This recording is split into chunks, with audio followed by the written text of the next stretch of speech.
আমার দর্শকরা আমাকে অনেক ভালোবাসা দিয়েছে, and at the same time অ্যাওয়ার্ডটা পাওয়া খুব সম্মানের বিষয়। আর মেরিল বাদে হ্যাঁ, আমি বাইফার একটা অ্যাওয়ার্ড পেয়েছিলাম পপুলার ক্যাটাগরির জন্য অ্যাক্ট্রেস, আর এটা হচ্ছে আমার দিস ইজ সেকেন্ড টাইম, আমার দীপ্ত প্রথম অ্যাওয়ার্ড এটা। অবশ্যই ভালো লাগে, যেটা আমি বললাম আর কি, পুরস্কার পাওয়াটা আসলে আমাদের জন্য একটা মোটিভেশন হিসেবে কাজ করে, যাতে সামনের দিনে আমরা আরও পরিশ্রম করি, আরও হার্ডওয়ার্ক করি।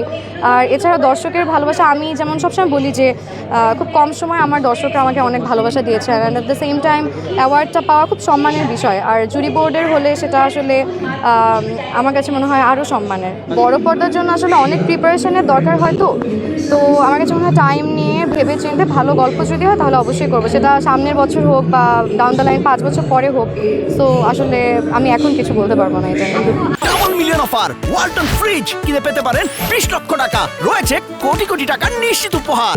আমার কাছে সফটওয়্যারই ভালো লাগে, যেমন আমার কাছে মনে হয় আমাদের ইয়াশ ভাইয়ের আমার একটা দর্শকপ্রিয়তা আছে, আমাদের দর্শক একসাথে জুটি হিসেবে খুব পছন্দ করে, বাট জোবান ভাইয়ের সাথে আমার খুব ভালো ভালো কাজ আছে। সো আমার অ্যাজ অ্যান আর্টিস্ট আমি আসলে খুবই নিউট্রাল, আমার দুইজনের সাথে কাজ করতে আমি এটা কম বেশি ভালো লাগে এটা আমি বলবো না।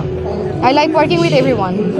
ডিফারেন্স বলতে যেটা আপনি বললেন অ্যান্সারটা, যে সিনিয়র, সো এক্সপিরিয়েন্স অনেক বেশি, অভিজ্ঞতা অনেক বেশি, সো ওই জায়গা থেকে আসলে আমার মনে হয় সিনিয়র আর্টিস্টদের থেকে আমাদের অনেক কিছু শেখার আছে। অ্যান্ড ইয়াশ ভাইয়াও ইটস লাইক মোরাললেস, সেও আমার থেকে সিনিয়র, সো আমার মনে হয় যে এদের কাছ থেকে আসলে অনেক কিছু শেখার আছে। So I really enjoy working with both of them.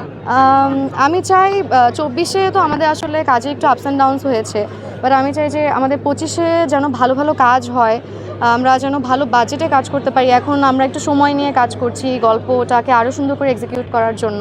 So আমি চাই ভালো ভালো কাজ হোক, আমাদের ভালো গল্প আসুক, আর হচ্ছে এই তো।